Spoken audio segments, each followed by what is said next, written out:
Warning, the following video has flashing lights and also includes content that may be deemed inappropriate for some viewers. Viewer discretion is advised.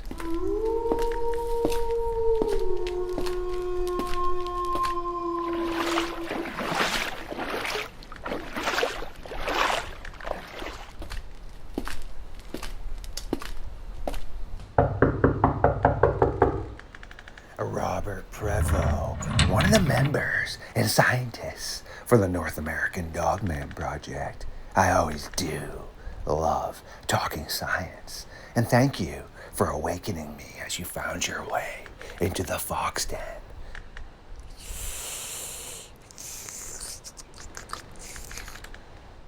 Absolutely delicious. It is now time for another episode of Midnight Lycanthropy here on StarFox Radio. Robert and myself are getting ready to take a walk into the darkness. It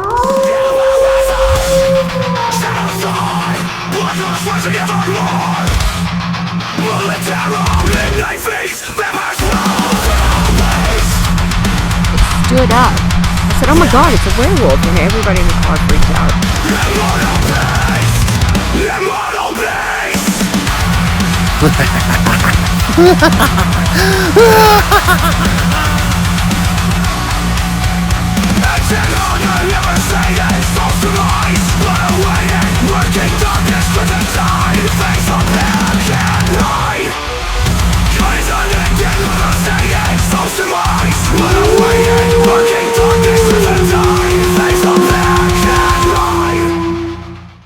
My creatures of the night, once again, you've tuned in for another episode of Midnight Lycanthropy here on StarFox Radio. Sit around the late night fire and burn the timber, because once again, it is time to read a few chapters from the Midnight Society book. Robert Prevost from our science team is sitting down by the fire to hang out with us tonight. And you know, when it's time for science, you best get ready for some awesome information. Robert, how you doing, man? I am awesome. How are you, Kenny? It's always good to get some of your time, my friend, and sit down and nerd out. And I've been really busy learning a lot, which is excellent because I love to learn, and just sent you some cool pictures where they still can't figure out what this strange looking canine is from the permafrost. And yeah, just been digging into some pretty cool stuff, man. I mean, I found out recently, which is what's going to lead us into tonight, that I believe it was the Pleistocene, where these hyenas, again, they are going with the aspect that every hyena that's in packs, which would be like spotted hyenas, they're hunters, okay? And the rest of them would be more scavenger-based, like the striped hyena, etc. So when they found these dolphins, there are hyena teeth marks all over the bones. So sure, if they found one washed up, of course they're going to eat it. But again, they were in packs. So these scientists are like, you know what? We're pretty optimistic. These hyenas are jumping right up in the water and dragging these dolphins out. So I just thought you'd like that information too. Oh, absolutely. Yeah, we're talking about the hyenas, the really big hyenas, what they're referring to as the king hyenas, that were found from basically the Pleistocene up to the end of the Miocene epoch. So yeah, they're the Pachyocrocuta. They're really big, probably pretty close to the size of a tiger, which is quite a bit bigger than an African lion. So if you look at the skull of one of these, you almost think you're looking at the skull of a bear, rather than looking at the skull of a hyena. But the jaw power on these things is way beyond anything that a bear has on these. So yeah, they not only attacked and ate on dolphins, but they would attack rhinoceros, from the Pleistocene and the Miocene era, what we were calling the megafauna of that time. But they were attacking rhinos, elephants, giant sloths, pretty much anything they could get their teeth on. And they had the teeth. They had huge teeth and could crush skulls. They were known as, skull poppers. They would attack their prey by not behind the skull, but actually attacking the skull and crunching down on those things. So, pretty happy that I didn't live during their time period. Yeah, that is some pretty gnarly stuff. And also, like you touch base on, they had a big hump in their back, most likely as well, and also manes, which is just a little bit more interesting and ties into some of the stuff that you've touched on and some of the depictions and descriptions of these beasts. I mean, they were straight up nightmare fuel from the sounds of it. I mean, as you stated, the rhinoceros survived, but they don't know how long it did, but its front of its face got crushed by this, like you said, skull crusher. So that's some pretty gnarly stuff right there, man. Exactly. And some of the hyenas that we actually have today, I think it's the aardwolf, which is actually a branch off of the hyena. They hunt termites. They eat termites, so they dig a whole lot. The other hyenas or Hyenadeae, they dig and they use burrows as where they will den up with their cubs, if that you want to call it that. A lot of the other hyenas, the brown hyenas, they kind of have a mane on their back, and they do kind of have a hump. So that's really not a far stretch, and it's kind of interesting because the hyenas in the Hyenadeae family, they're all what we call feliforms. They're really much more closely related to the cats or the felids than they are the canids, but their outward appearance is much more that of, if you didn't know any better, you'd be like, that's a dog. That looks like a dog or a wolf. And they're really not. So it's kind of an interesting niche where they set. That is some great stuff right there too. And actually, I wanted to get your opinion on something before I toss you the mic back. But a lot of people don't realize that they're actually related to mongooses and civets and weasels and such way more than anything else. And all those things love to dig and live in burrows and such, and love being, underground, above ground. So it's just extremely interesting. And have you ever seen that image of the ring docus? It is, whether it's bad taxidermy or what, that does not look like any sort of canine I've ever seen. And it was unalived in the late 1800s, I believe. And they think it might either be some sort of dire wolf or cave hyena. And I wanted your thoughts on that real quick. I don't know that I have seen that. That is really interesting. I'm kind of looking that up right now. You said ringed docus? All right, well, so we're going to tie this in. So hold on a second. I'll send it to you and we'll pick up the conversation right from there. All right, do. But what was interesting is what you were talking about with the hyenids being related to the genets, the civets, the mongoose, and you're right, they do all dig burrows. But the other interesting thing that they're all known for, especially the ones that are more weasel-like shaped in their body, where you get with the mongoose and okay, I see the picture that you sent to me. That's the Shukawarakan. So the where you're talking about like with the mongoose, the civets, the genets, the other thing that they're also known for is being able to climb trees. So they're highly arboreal. So they're much more weaselly, flexible bodied. So yeah, the picture that you sent me, that is the Shukawarakan. Yeah. There's a little bit of controversy that goes on around that. That actually disappeared for quite a while. That mount disappeared for quite a while. There was a group of scientists that took a look at that once it reappeared, and some of them said it was just a very poorly mounted wolf. Now, do I necessarily agree with that? No, I really don't, because there are some parts to this body that really don't look right. That would be really, really bad taxidermy. Now, I have seen some really bad taxidermy that would make you wonder about certain things. The only thing that you could ever really do to prove or disprove would be to do a DNA test one way or the other. However, with the treatment of the skin and everything, I'm not sure that necessarily could be done. It leans more towards being something more in the Hyenadeae family, to me, as far as I'm concerned. And, the tribes in that area do refer to something that is called the Shukawarakan, which is the Oh, dog eater. yes. So So, that's what I'm saying right there. That's why I figured, because we had mentioned that earlier on one of my podcasts with the Meku, our spelunker and paleontologist and such. Yeah, and I figured, well, hey, I'm with Robert right now. I might as well mention that with him too and see his take, because William White also thought that was pretty interesting too. So yeah, it's bizarre, man. right, right. I'm totally on board with what you're talking about right there. Because it's again like you were saying. So I mean, I'm a big evidence person and such. So I mean, people are not only speaking about this, okay, people's pets and things and livestock are going missing, and now we have a picture that we know isn't modified in any way, it hasn't been rendered, it's not AI or such. I mean, that's an old school picture, but like you said, then we have the aspect of, could it really just be terrible taxidermy? Sure, it could be. And then we have the aspect, of course, no one would try to take any sort of DNA sample first before they friggin' just put chemicals all over it and mount it. It's like, dude, no wonder, right? This is like an epic discovery potentially, and no one even thinks to do that, but it is just still pretty interesting because, I mean, there is evidence right there. I mean, it's not like it's a story that we're just sitting around a campfire telling and such, I mean, there's evidence.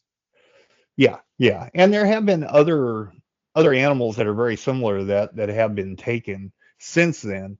So, I mean, it at very least it deserves us to give it a closer look.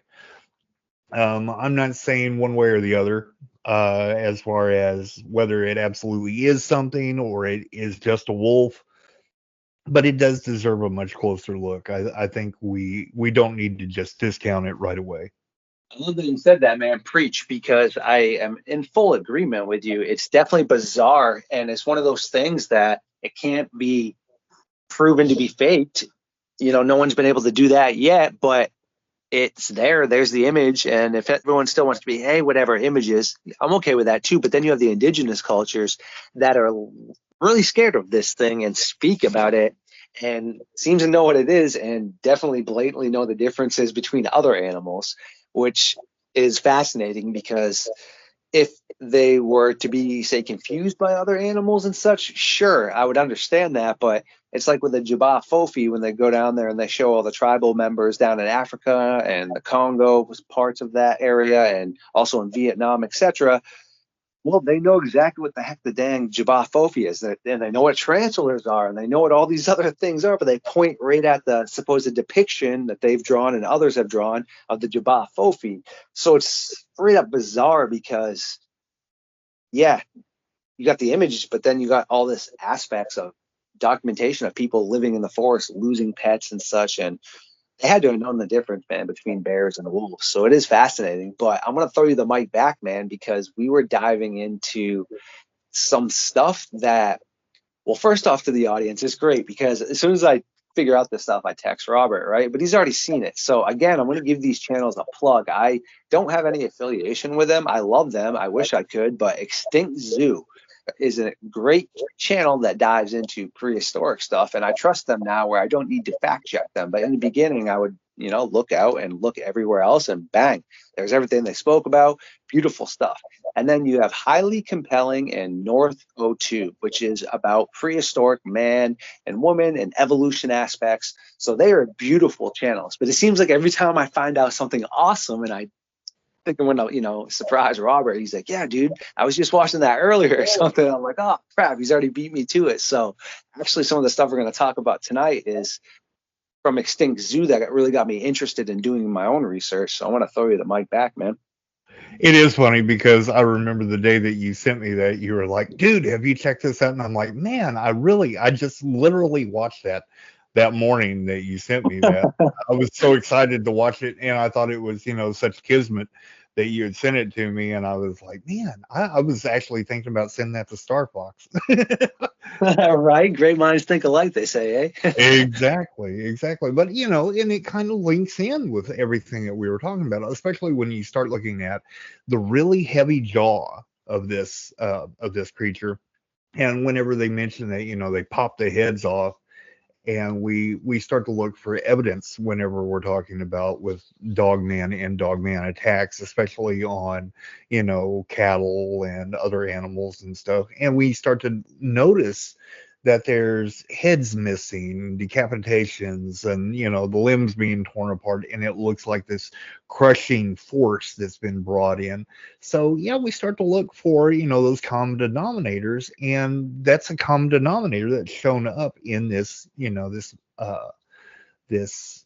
megafauna creature that supposedly went extinct back then.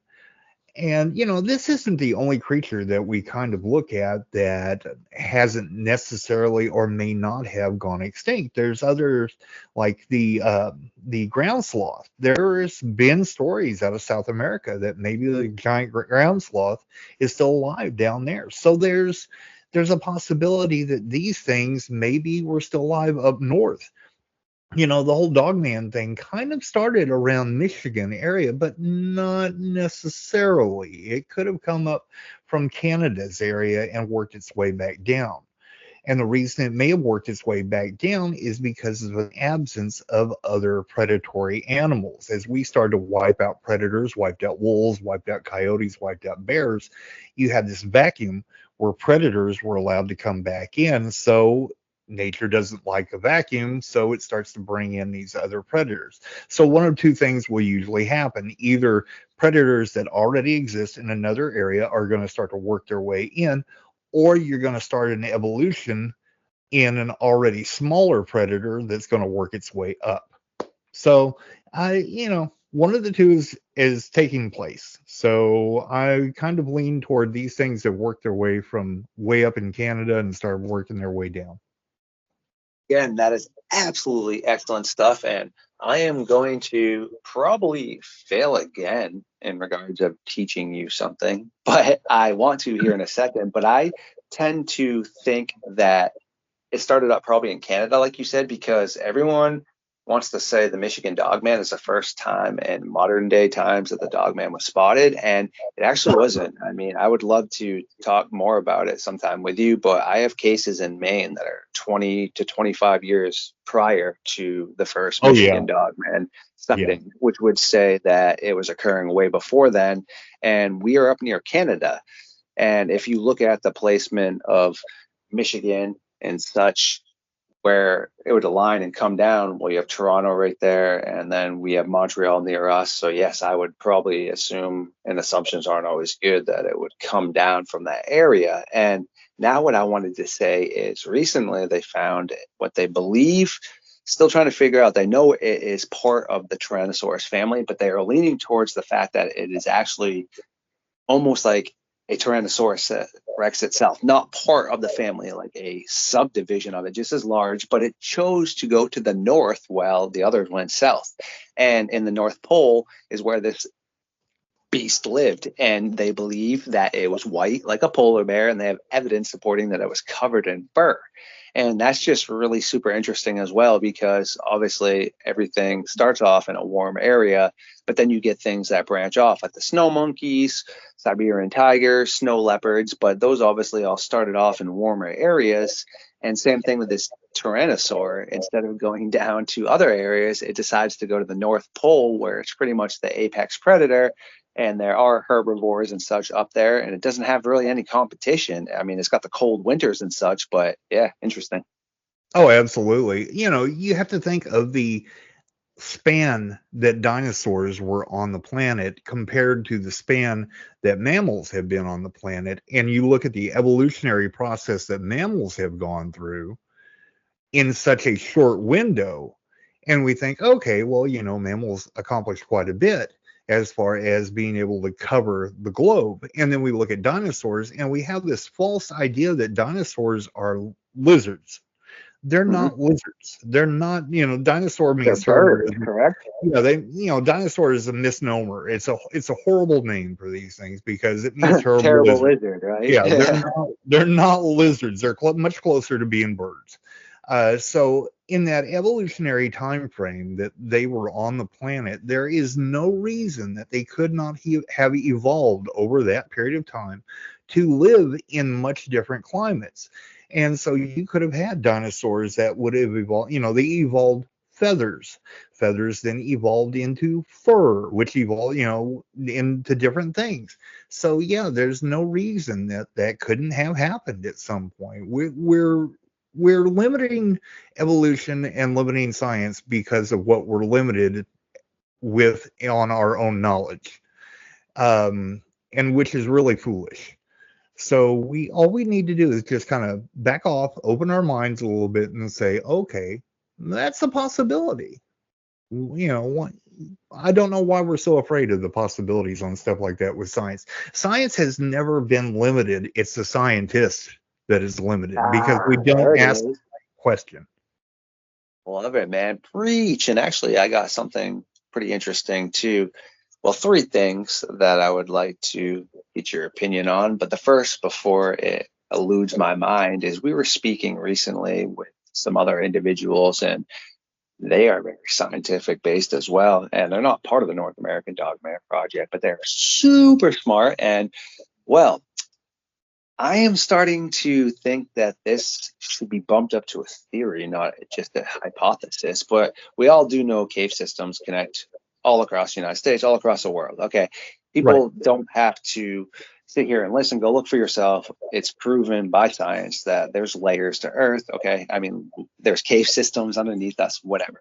So just because there is water above it does not mean there aren't cave systems running underneath that. So again, people just think there had to have been an ice bridge to connect, say, Africa to North America for the Dinopithecus to get up there. That is not true, because if there was some sort of underground cave system that they were able to travel underneath that connected from Africa to North America, but it was running underneath the ocean, that is very plausible, because when you go diving underneath the water in the ocean, people go into caves, and a lot of these caves pop up where, if you're lucky, you might find some treasure, but that never happens, right? But you can walk all around and explore these things, and they lead off to other spots and deeper down into caves, correct? So it's really not that hard to think that, oh, wait a second, we don't need a land bridge for something to travel.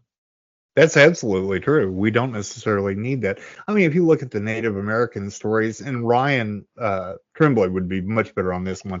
I'm probably going to get it wrong. It's either the Apache or the Cherokee. I'm thinking it's the Cherokee that talked about the ant people. That whenever there was a certain cataclysm that came along, and they went and they lived underground, and they were basically taken care of for a very long time by the ant people, and then eventually, I think it was many generations later, were brought back up to the surface by the ant people.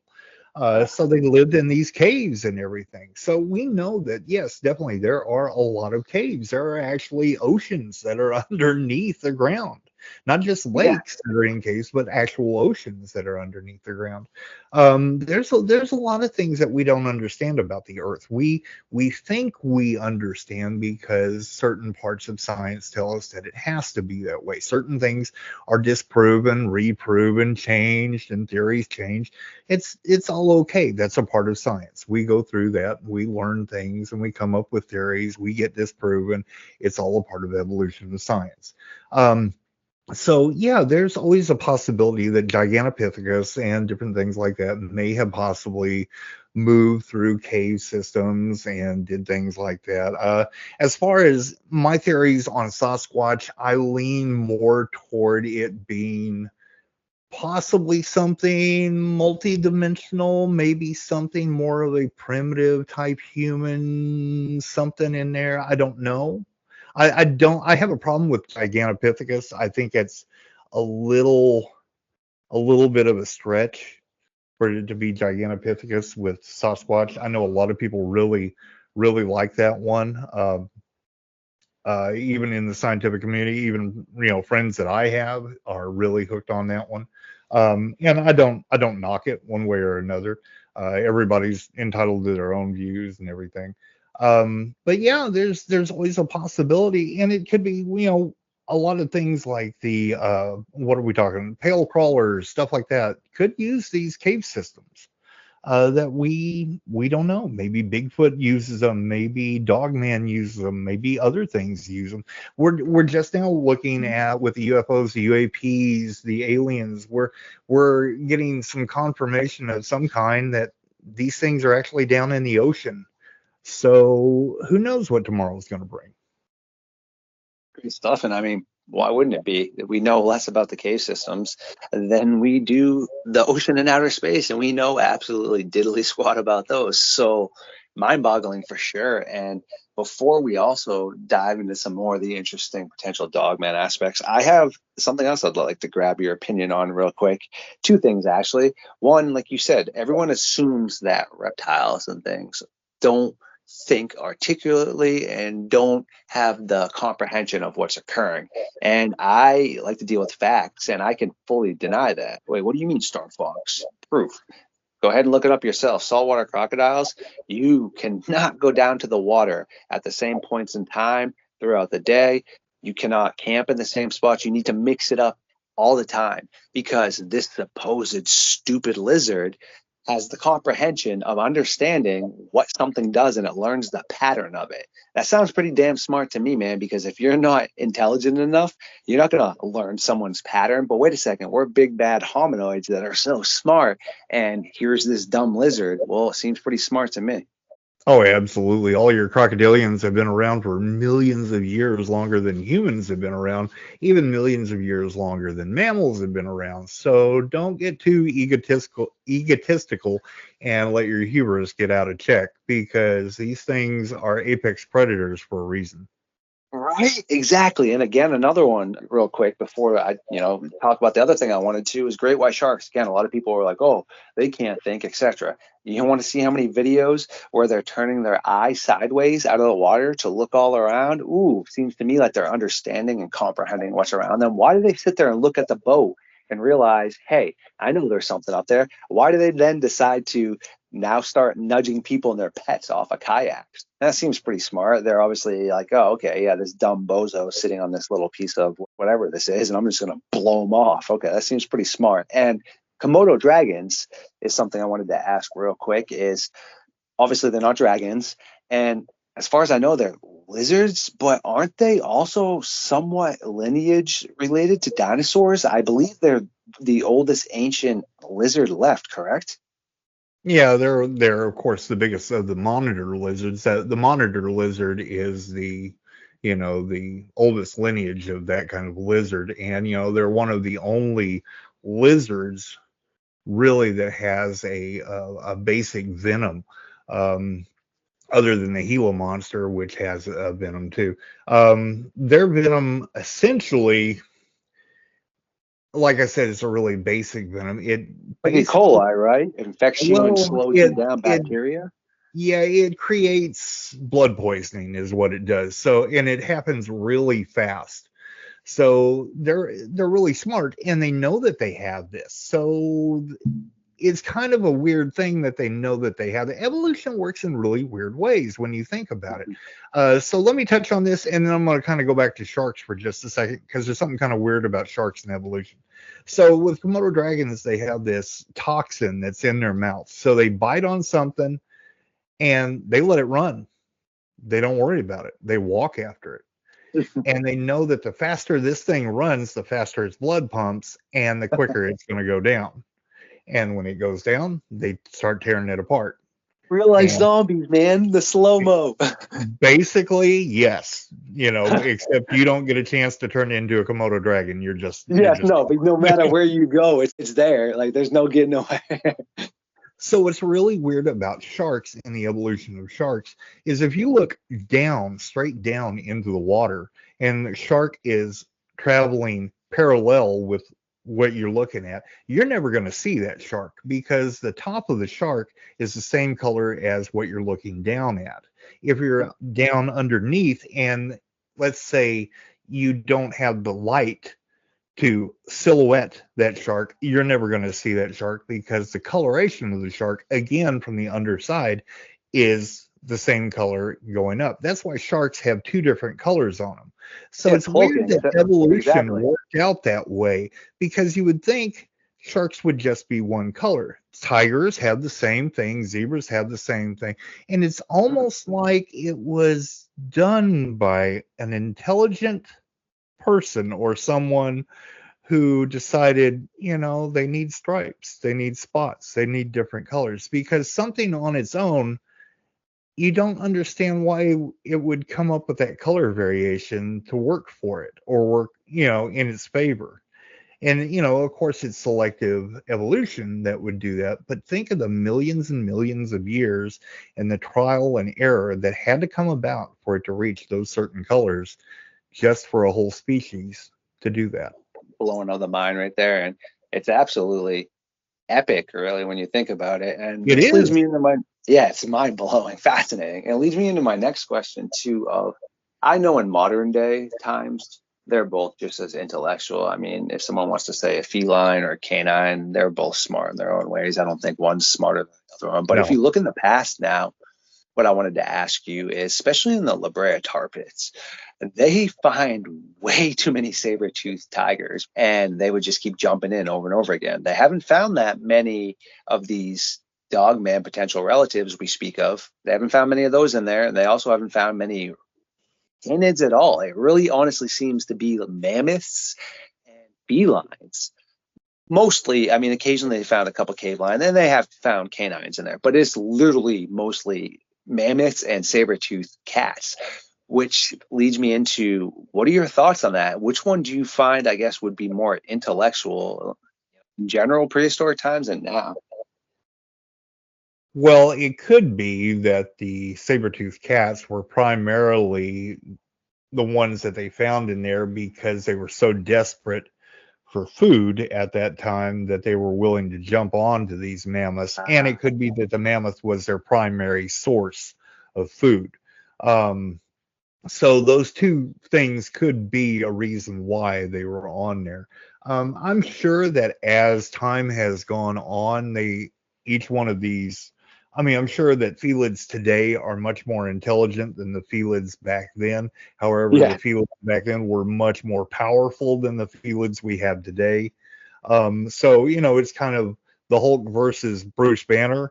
Hulk is Mhm. much stronger, Bruce Banner is much smarter. So, it's the give and take of the two. You have to have the balance, and I think we reached, a good balance nowadays, as far as, maybe in the future, canid, you go another million years, if we're around that long, canids and felids will be even more intelligent than they Mhm. are today. So it's hard to say. It depends on the way the evolutionary field goes. No, that's great stuff right there. And the reason I just asked that is, I mean, it is a proven fact different animal species are more intellectual than others. I mean, I think deer are cool, but for the most part, deer aren't considered the most intellectual. Okay. And yeah, now when we're going to talk about something domesticated, but Colleen from our science team, she is a farmer and loves farm animals and such, but she has had a ton of goats, she said, as well as cows and such. And she said they're not smart. They're pretty much dumb as heck. So it really doesn't surprise me when people are losing, say, livestock that easily. A baboon, man, whether it's just a normal yellow-sized baboon or if it's the Dinopithecus now, could easily hop over a fence and pick up a goat and hop back over. There's no sign of breaking in or destruction. Well, yeah, of course not. It just leapt over, right?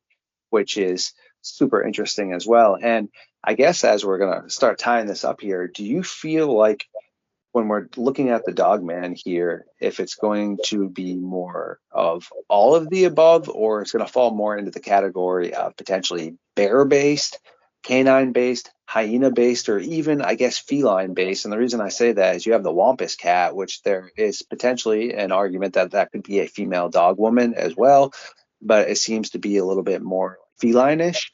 And again, though, like we had already previously spoken, hyenas look like canines and have no relation whatsoever. So it really all comes down to the description or the depiction the individuals are seeing. But I just found that interesting too. Okay, so starting off with what we were talking about with the intelligence stuff, your predators are always going to be smarter than your prey items, theoretically. Um, they just have to be. So now that's not saying that your prey items won't outsmart the predator once in a while, but generally your predators are going to be smarter. Um, as far as the Wampus cat goes, I am going to say misidentification. I don't think that there is two separate things going on. I think we're going to end up with where you can't have that many variations of predators going on in an ecosystem. Uh, you're going to stretch your ecosystem so thin that there's no way that those evolutionary things could have happened.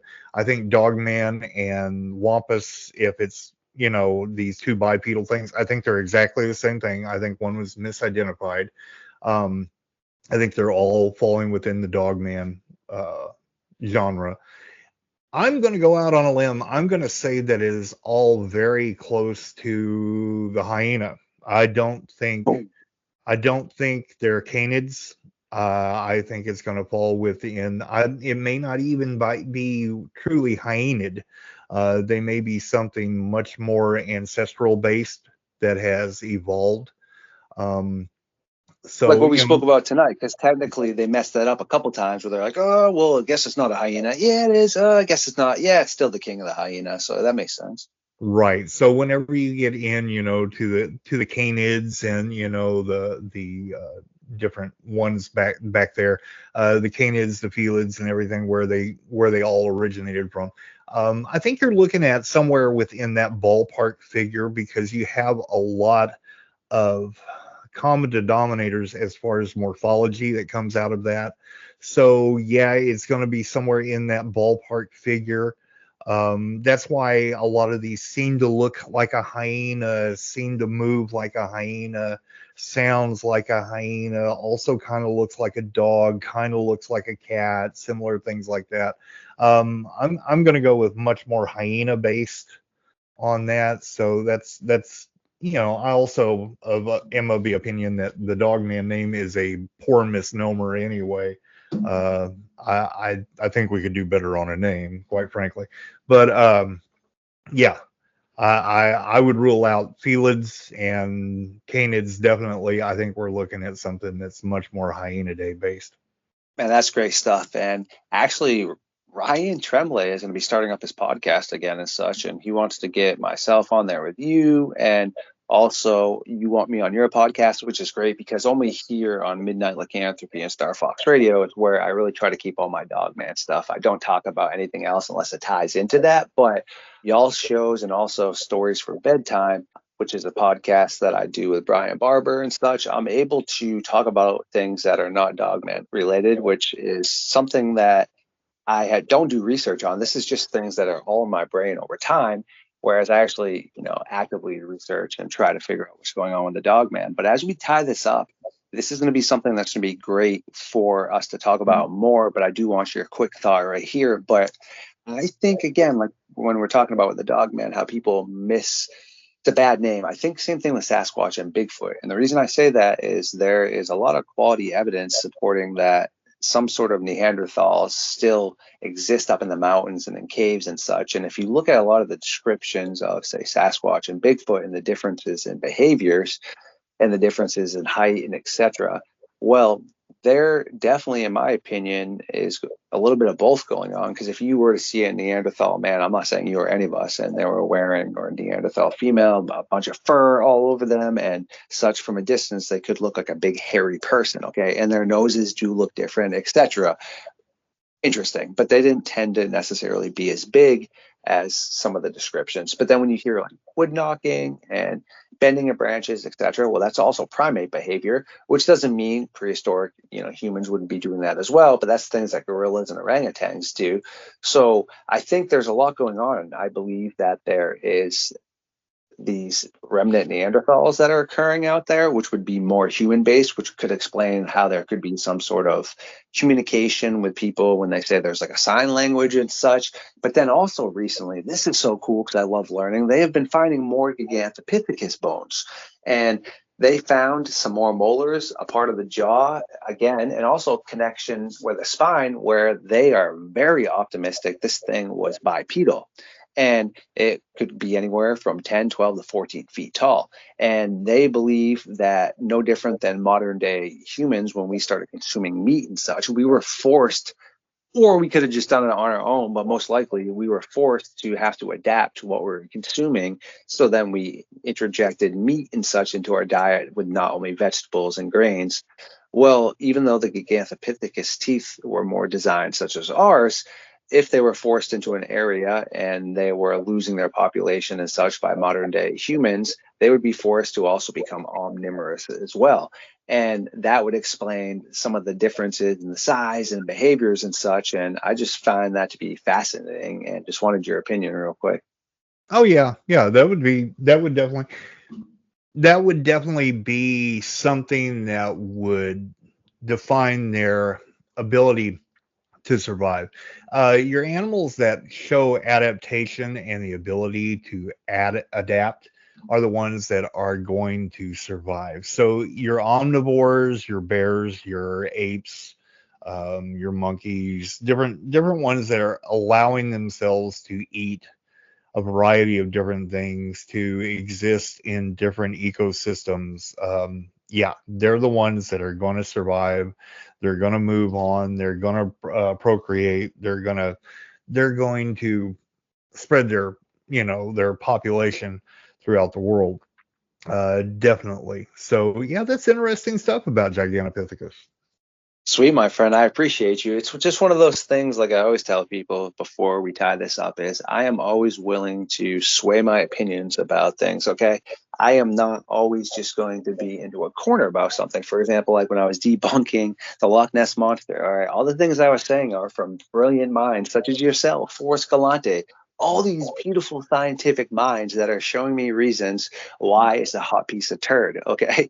And why it can't exist. But if all you great minds could sit me down again and show me all this beautiful information and examples as to why it could be out there and why probably it is, then I would change my mindset.